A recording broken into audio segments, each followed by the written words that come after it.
ସନ୍ତୋଷ କୁମାର ସାହୁ, ଜୟପୁର ଘର। ଆଉ ମୋର ହାତଟା ପାହାରେ 5-6 ସାଲ ହେଲା ହେଇଯାଇଛି। ଆଉ ବଡ଼ିରେ ସବୁ ବଥା କରୁଛୁ ହାତ। ଆଉ ଏ ହାତ ବାମ ହାତଟା ଉଠୁନାହିଁ। ଆଙ୍ଗୁଳି ଗୁଡ଼ା ମୁଠା କରି ହେଉନି, ଖୋଲୁନାହିଁ। ଆଉ ମୁଣ୍ଡ ଗୁଡ଼ାକ ସବୁବେଳେ ହାତୀ ରଖିଲା ଦେଉଛୁ କୋମର କତରୁ ଯାଏ। ଆଉ ଛାତିଟା ଆଉ ବଡ଼ିଟା ସମ୍ପୂର୍ଣ୍ଣ ହୋଇକି ରହୁଛି। କାଲୁଆ ରହୁଛି ହାତଟା, ସମ୍ପୂର୍ଣ୍ଣ ବାଁ ହାତଟା ଆଉ ବାଁ ଗୋଡ଼ଟା ହଁ।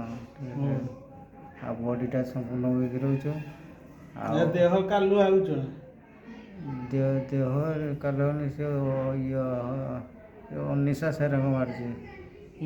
ହାର୍ଟ ପ୍ରୋବ୍ଲେମ୍ ହେଉଛି ସେ ଟାଇପ୍ର ବଡ଼ିଟା ହେଉଛି ଛାତିଟା। ଆଉ ମଥାଟା ଧରୁଛୁ ବଢ଼ିଯିବା, ପ୍ରେସରଟା ବଢ଼ିକି ରହୁଛି ସବୁବେଳେ।